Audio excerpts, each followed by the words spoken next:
तो आज हम देख रहे हैं नीरज कुमार वर्मा जी के कविता संग्रह शब्दों के बहाने की प्रस्तावना को। आ, ये प्रस्तावना संग्रह को एक तरह से जीवन, रिश्तों और संवेदनाओं की यात्रा की तरह पेश करती है। हाँ बिल्कुल। और काफी विस्तृत फलक रखती है सामने। मतलब कोशिश साफ दिखती है कि संग्रह की पूरी चौड़ाई पाठक तक पहुंचे। हाँ, पर सवाल ये उठता है कि क्या ये पाठक को, आप जानते हैं, फौरन उस दुनिया में खींच पाती है जिसका ये वादा कर रही है। तो चलो इसी पे बात करते हैं कि इसे और असरदार कैसे बनाएं। बिल्कुल। तो पहला बिंदु मेरा इसी से जुड़ा है। ये जो प्रस्तावना है, ये संग्रह के व्यापक दायरे को, मतलब इसमें रिश्ते हैं, जीवन दर्शन, प्रेरणा, यहाँ तक कि मृत्यु भी, इन सब को स्थापित तो करती है। हाँ करती है। पर शायद पाठक के लिए एक बिल्कुल साफ, जिसे कहते हैं ना, एक एंट्री पॉइंट, एक भावनात्मक या वैचारिक दरवाजा, वो बनाने में थोड़ी थोड़ी कसर रह जाती है। सही कहा। यहीं पर ना एक एक दिलचस्प बात है, मुझे ऐसा लगा पढ़ते हुए, कि जैसे पाठक को एक बहुत बड़े खूबसूरत महल के सारे दरवाजे एक साथ दिखा दिए गए हों। हाँ, अच्छा। जीवन का सफर भी है, सपनों की ऊंचाई भी, रिश्तों की परिभाषा, मृत्यु का महत्व, सामाजिक यथार्थ, अरे हाँ, वो पर्वों का पंचांग भी, सब कुछ एक ही नज़र में। अब देखिए, कमजोरी ये नहीं कि इतने सारे विषय हैं, बल्कि ये कि पाठक को ना वो इशारा नहीं मिलता कि भाई सबसे पहले कौन सा दरवाज़ा खोले। हाँ, कहाँ से अंदर जाएं? हाँ, कौन सा रास्ता है जो सीरे संग्रह की आत्मा तक ले जाएगा। तो ये जो अनेकता है ना, ये पाठक को थोड़ा सा अभिभूत कर सकती है, या शायद उसे लगे कि इसकी कोई एक मुख्य धुरी, कोई सेंट्रल थीम नहीं है। हाँ, उलझन हो सकती है। बिल्कुल। तो असल बात यह है कि प्रस्तावना पाठक को विकल्प तो खूब दे रही है, पर एक साफ दिशा या पहला कदम नहीं सुझा पा रही। जबकि एक अच्छी प्रस्तावना का काम सिर्फ नक्शा दिखाना नहीं, बल्कि पाठक का हाथ पकड़कर यात्रा शुरू कराना भी होता है ना? सही है। तो फिर सुझाव क्या हो सकता है? मतलब ये विस्तार तो बना रहें, ये अच्छा है, लेकिन हाँ, विस्तार अच्छा है। लेकिन पाठक को एक मजबूत हुक मिले। सुझाव तो मेरा सोचना है कि प्रस्तावना के बिल्कुल शुरुआत में या कहीं बहुत प्रमुख जगह पर संग्रह का जो सबसे मार्मिक या सबसे अनोखा या सबसे केंद्रीय पहलू है, उसे सामने लाया जाए। कोई एक सवाल या कोई एक खास भावना या कोई विचार जो पाठक को फौरन लगे कि हाँ, ये मेरे लिए है। हाँ, जो उसे पकड़ ले। हाँ, और यहीं से मुझे इस संग्रह में घुसना है। वो जो है ना, एक मन जो कागज पर भटकता रहा, उस भटकाव का शायद वो पहला पड़ाव हो। बिल्कुल सही कहा। और इसके ना कई तरीके हो सकते हैं, रचनात्मक तरीके। हाँ, जैसे आपने एक लाइन लिखी है, बहुत अच्छी है। ये संग्रह उस अनुभूत सत्य का विस्तार है जिसे हम सब जीते हैं पर कह नहीं पाते। हाँ, ये काफी गहरी पंक्ति है, बहुत शक्तिशाली है, लेकिन इसे और धारदार बना सकते हैं हम। यहीं से शुरू करें। पाठक से सीधे पूछें, क्या आपके साथ भी ऐसा होता है कि महसूस तो बहुत कुछ करते हैं पर शब्द नहीं मिलते? अच्छा। ये संग्रह उन्हीं अनकहे सत्यों को जुबान देने की एक कोशिश है। और फिर शायद एक दो उदाहरण भी दें कि ये अनकहे सत्य क्या हो सकते हैं। जैसे वो अकेलेपन का एहसास जो भरी भीड़ में भी घेर लेता है, या फिर किसी अजनबी की मुस्कान से मिली वो छोटी सी खुशी जिसे हम सहेजना चाहते हैं पर कह नहीं पाते। इसे थोड़ा मूर्त बनाएंगे ना, तो पाठक फौरन कनेक्ट करेगा। हाँ, ये अच्छा तरीका है। या फिर दूसरा तरीका ये है कि संग्रह की जो सबसे दमदार कविता या थीम है, उसको सामने ले आएं। मान लीजिए मृत्यु का महत्व सिर्फ एक विषय नहीं, बल्कि संग्रह का एक खास दार्शनिक केंद्र है। तो प्रस्तावना शुरू ही यहाँ से हो सकती है। हम सब जिंदगी तो जीते हैं, पर क्या मौत सिर्फ एक अंत है, या फिर वो आईना है जो जिंदगी की असली कीमत समझाता है? वाह! नीरज कुमार वर्मा का ये संग्रह इसी मुश्किल, जरूरी सवाल से जूझता है। उन अंधेरे कोनों में झांकता है जहां जिंदगी और मौत के मायने धुंधला जाते हैं। इस तरह से क्या होगा कि पाठक सीधे संग्रह की वैचारिक गहराई में उतर जाएगा। ये भी मजबूत है। और एक और आइडिया है जो सीधे पाठक से बात करता है। आपके मन में भी क्या कोई ऐसा कोना है जो कभी-कभी कागज पर भटकना चाहता है? अच्छा। ये संग्रह शब्दों के बहाने ऐसे ही एक भटकते मन की कहानी है। या फिर वो सवाल वाला तरीका भी अच्छा है, क्या आपने कभी शब्दों के शोर के पीछे छिपे गहरे मौन को सुना है? और फिर बताएं कि ये संग्रह कैसे उस मौन को पकड़ने की कोशिश है। इससे पाठक सिर्फ दर्शक नहीं रहता, वो एक तरह से सहयात्री बन जाता है। हाँ, ये पाठक को जोड़ने के बहुत अच्छे तरीके हैं। अब चलिए दूसरे बिंदु पर आते हैं। ये है कविताओं के शीर्षकों के बारे में। प्रस्तावना में जैसे जीवन का अनवरत सफर, सपनों की ऊंचाई, समय की बात, ऐसे शीर्षकों का जिक्र तो है और वो प्रभावी भी हैं। पर ये शायद पाठक को उन कविताओं के पीछे जो खास सोच है या जो अनुभव है, उसकी झलक देने में थोड़ा और बेहतर हो सकता है। हाँ, बिल्कुल। ये एक आम बात है जो अक्सर प्रस्तावनाओं में दिखती है। शीर्षक गिनाने से पाठक को अंदाजा तो लगता है कि अंदर क्या है, पर कई बार ना वो बस एक लिस्ट जैसा लगता है। हाँ, एक सूचना तो मिलती है, पर वो खिंचाव, वो आकर्षण शायद नहीं आता। कमजोरी।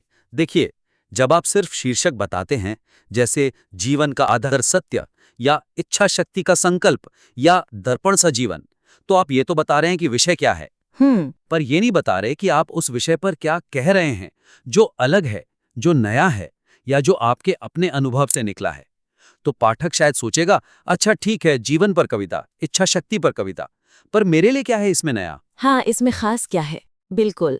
तो असल में बात यह है कि ये प्रस्तावना दरवाजों पर नाम तो लिख रही है, पर ये नहीं बता रही कि अंदर का नज़ारा कितना अलग, कितना लुभावना है। और ये उत्सुकता जगाने का एक बहुत अच्छा मौका होता है, जो यहाँ थोड़ा चूक रहा है। सही। तो यहाँ सुझाव साफ है कि सिर्फ विषय बताकर न रुकें। जब आप कुछ मुख्य कविताओं या खंडों का जिक्र करें तो शीर्षक के साथ साथ उस कविता की आत्मा की, उसकी रूह की एक झलक दें। हाँ, बिल्कुल। वो झलक क्या हो सकती है? कोई एक केंद्रीय छवि हो सकती है, किसी खास पंक्ति का भाव हो सकता है, या फिर वो एहसास जो पाठक को उसे पढ़कर होगा। संक्षेप में कहें तो शीर्षक के साथ एक छोटा सा, क्या कहते हैं, ट्रेलर जैसा दें। ट्रेलर, हाँ, बिल्कुल सही शब्द है। हाँ, जो पाठक को पूरी फिल्म देखने का मन करे पर कहानी ना बताए। और ये कविता के लिए तो खास तौर पर जरूरी है, जहाँ एहसास, अनुभव ही सब कुछ है। चलिए कुछ उदाहरणों को और खोलकर देखते हैं कि ये कैसे हो सकता है। उदाहरण? हाँ, बताएं। जैसे एक शीर्षक है जीवन का मंत्र, सकारात्मकता। अब सिर्फ ये कहना कि ये प्रेरणा देती है काफी नहीं है। सोचिए अगर आप कुछ ऐसा लिखें, इस कविता में आप पाएंगे कि सकारात्मकता सिर्फ एक सोच नहीं, बल्कि अंधेरे में टिमटिमाता हुआ एक दिया है। अच्छा। ये दिखाती है कि कैसे उम्मीद की एक पतली सी किरण भी घने कोहरे को चीर सकती है। ठीक वैसे ही जैसे अमावस की रात में एक अकेला जुगनू भी कभी-कभी राह दिखा जाता है। अब देखिए, यहाँ सिर्फ प्रेरणा नहीं है, एक तस्वीर है, एक भावना है। हाँ, ये ज्यादा असरदार है। या फिर वो पर्वों का पंचांग, हिंदी मासों की परंपराएं वाला खंड।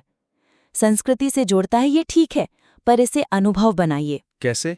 कुछ ऐसा कहें, ये खंड आपको सिर्फ त्योहारों की लिस्ट नहीं देता, बल्कि शब्दों के जरिए चैत की पहली बारिश की वो सौंधी महक या पूस की रात की वो ठिठुरन भरी शांति उसे महसूस कराता है। ये उन रस्मों के पीछे छिपे अर्थों को टटोलता है, जिन्हें हम शायद अपनी भागदौड़ में भूलते जा रहे हैं। क्या दिवाली सिर्फ दियों का त्योहार है, या अपने अंदर के अंधेरे को मिटाने का संकल्प भी? अब पाठक को सिर्फ जानकारी नहीं मिल रही, उसे एक अनुभव का वादा मिल रहा है। हाँ, ये जुड़ाव पैदा करेगा। बिल्कुल। और वो तीसरा उदाहरण, 12 रंग 12 प्रेरणाएं। ये शीर्षक तो खुद ही काफी दिलचस्प है। हाँ। इसे और खोलिए। यहाँ रंग सिर्फ देखने की चीज नहीं है, बल्कि महसूस करने की अवस्थाएं हैं।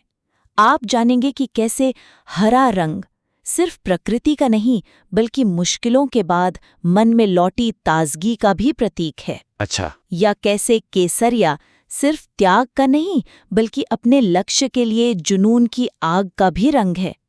ये खंड रंगों को भावनाओं और जिंदगी के मोड़ों से इस तरह जोड़ता है कि शायद आप दुनिया को ही नए रंगों में देखने लगें। अब देखिए, हर उदाहरण में क्या हुआ। शीर्षक के साथ एक खास वादा, एक अनूठा नजरिया जुड़ गया। हाँ, अब पता चल रहा है कि अंदर क्या मिलने वाला है। एग्जैक्टली। पाठक को अब पता है कि उसे सिर्फ रंगों पर कविता नहीं मिलेगी, बल्कि रंगों का एक नया दर्शन मिलेगा। बहुत बढ़िया। ये तो शीर्षकों को जैसे जिंदा कर देने वाली बात है। अच्छा, अब तीसरे और आखिरी बिंदु पर आते हैं, वो है प्रस्तावना का समापन यानी एंडिंग। हाँ, समापन पाठक को संग्रह से जुड़ने का न्योता तो देता है, खासकर वो समर्पण वाला हिस्सा बहुत सुंदर है, उन सभी संवेदनशील आत्माओं को समर्पित है। हाँ, वो लाइन तो सच में दिल को छूती है, बहुत खूबसूरत है। ना? पर उसके आसपास का जो हिस्सा है, मतलब जो आखिरी पैराग्राफ हैं, वो शायद थोड़े और यादगार बन सकते हैं। बिल्कुल। अभी जो पंक्तियां हैं, जैसे इस संग्रह के माध्यम से मेरी यही अभिलाषा रही है, या यह संग्रह उन सभी पाठकों को समर्पित है, ये नेक इरादे से लिखी गई हैं, इसमें कोई शक नहीं। पर इनकी भाषा थोड़ी औपचारिक, थोड़ी सामान्य सी लग सकती है। हाँ, थोड़ी स्टैंडर्ड। हाँ, उनमें वो खास निजी स्पर्श या वो भावनात्मक गहराई उतनी नहीं उभरती जो उस समर्पण वाली पंक्ति में है। तो मूल बात यह है कि मौजूदा समापन पाठक से हाथ तो मिला रहा है, पर उसे गले लगाकर विदा नहीं कर रहा। अच्छा कहा। और ये एक मौका होता है पाठक के मन पर एक गहरी छाप छोड़ने का, उसे किताब खोलने के लिए उत्साहित करने का। वो मौका शायद पूरी तरह से भुनाया नहीं गया है। कविता संग्रह की प्रस्तावना का अंत सिर्फ जानकारी देना नहीं होना चाहिए, उसे एक गूंज छोड़नी चाहिए। तो यहाँ सुझाव क्या है? इसे यादगार कैसे बनाया जाए? सुझाव, मेरा ख्याल है कि इस समापन को प्रस्तावना के मुख्य विचार से या फिर लेखक की जो अपनी निजी यात्रा है उससे जोड़ना चाहिए। हाँ, ये अच्छा रहेगा। वो जो केंद्रीय भाव था या सवाल था या वो मन का भटकाव वाली बात थी जिसे शुरू में स्थापित किया था, उसे आखिर में फिर से छू ले। इससे पाठक को लगेगा कि हाँ, एक सर्कल पूरा हुआ। बिल्कुल, एक तारतम्यता बनेगी। हाँ, और लेखक की आवाज को शायद थोड़ा और साफ करें या पाठक को सीधे संबोधित करके उसे एक ऐसा विचार या भावना दे जो उसके साथ रह जाए। समापन ऐसा हो जो पाठक को किताब खोलने पर मजबूर करे और पढ़ने के बाद भी सोचने दे। सही कहा। समापन एक आखिरी दस्तखत की तरह होना चाहिए, अनोखा और यादगार। चलिए कुछ संभावनाओं पर सोचते हैं। हाँ, उदाहरण, पहला तो वही शुरुआती थीम से जोड़ना। अगर आपने शुरुआत अनकहे सत्य से की थी तो अंत कुछ ऐसा हो सकता है। तो आइए इन शब्दों के बहाने हम सब अपने अंदर के उन अनकहे, अनसुने कोनों में झांकें। शायद इन कविताओं में आपको वो शब्द मिल जाएं जिनकी आपको तलाश थी, या शायद अपने अनकहे को कहने का हौसला मिले। ये संग्रह उसी साझा खोज का एक न्योता है। ये देखिए, शुरुआत और अंत कितने सुंदर ढंग से जुड़ गए। हाँ, ये बहुत सहज लगता है। दूसरा, लेखक की यात्रा पर जोर देना। उपशीर्षक है ना, एक मन जो कागज पर भटकता रहा। इसे समापन में गूंजने दीजिए। कैसे? कुछ इस तरह, ये मेरे मन का वो भटकाव है जो शब्दों में ढल गया, कागज पर आकर ठहर गया। अगर इन भटकते हुए शब्दों में आपको कहीं अपनी राह का कोई साथी, कोई हमसफर या बस रुक कर सांस लेने की कोई वजह मिल जाए तो समझूंगा मेरा भटकना सार्थक हुआ।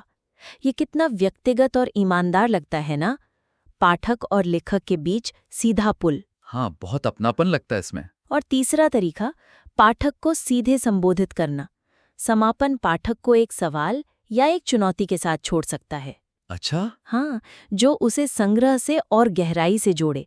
जैसे, आपकी जिंदगी में ऐसे कौन से पल हैं, कौन से एहसास हैं जो शब्द बनने का इंतजार कर रहे हैं। उम्मीद है ये संग्रह आपको उन शब्दों को खोजने का, या कम से कम उन्हें तलाशने का एक बहाना जरूर देगा। या फिर ये भी कह सकते हैं, ये यात्रा यहीं खत्म नहीं होती।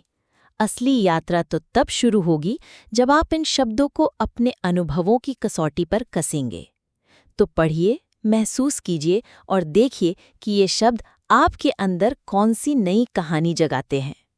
इस तरह का अंत पाठक को सिर्फ पढ़ने वाला नहीं बल्कि एक सक्रिय भागीदार बनाता है। ये बहुत अच्छे सुझाव हैं। इनसे समापन सिर्फ एक औपचारिकता नहीं रहेगा बल्कि अनुभव का एक जरूरी हिस्सा बन जाएगा। तो नीरज कुमार वर्मा जी की शब्दों के बहाने की प्रस्तावना पर आज की इस बातचीत को समेटते हैं। हाँ, हमने आज मुख्य रूप से 3 बातों पर ध्यान दिया। पहला, पाठक को संग्रह में आने के लिए एक साफ और आकर्षक रास्ता कैसे दिखाएं। दूसरा, कविताओं के शीर्षकों को सिर्फ लिस्ट न बनाकर उनकी खासियत, उनकी आत्मा की झलक कैसे दें। और तीसरा, प्रस्तावना के अंत को कैसे ज्यादा व्यक्तिगत, यादगार और संग्रह की मूल भावना से जुड़ा हुआ बनाएं। बिल्कुल। तो संक्षेप में कहें तो हमारे मुख्य सुझाव ये हैं। पहला, एक साफ एंट्री पॉइंट। प्रस्तावना की शुरुआत में ही एक केंद्रीय भाव, कोई मार्मिक सवाल या अनूठा विचार सामने रखें जो पाठक को फौरन पकड़ ले। विविधता दिखाएं पर दिशा भी दें। दूसरा, शीर्षकों में जान डालें। कविताओं या खंडों का जिक्र करते वक्त सिर्फ नाम न गिनाएं, उनकी मुख्य छवि, खास भावना, अनोखे दृष्टिकोण या पाठक के लिए अनुभव के वादे का इशारा दें। बताएं कि दरवाजे के पीछे क्या खास है। और तीसरा, यादगार अंत। समापन को प्रस्तावना की शुरुआत से, अनकहा सत्य या लेखक की अपनी यात्रा से, मन का भटकाव या संग्रह की मूल भावना से जोड़ें। पाठक को एक खास विचार, भावना या सवाल के साथ छोड़ें जो उसके साथ रहे और उसे किताब खोलने को प्रेरित करे। सिर्फ हाथ न मिलाएं, गले भी लगाएं। बहुत अच्छे से समेटा आपने। हमें पूरी उम्मीद है कि ये विचार आपकी प्रस्तावना को न सिर्फ ज्यादा असरदार बनाने में, बल्कि पाठक के लिए एक गहरे और मतलब भरे अनुभव की शुरुआत बनाने में मदद करेंगे। नीरज जी, अगर आप इन सुझावों पर काम करने के बाद अपनी बदली हुई प्रस्तावना पर हमसे दोबारा बात करना चाहें तो उसे हमें जरूर भेजिएगा। हाँ, हमें उसे पढ़ने और उस पर आगे चर्चा करने में बहुत खुशी होगी।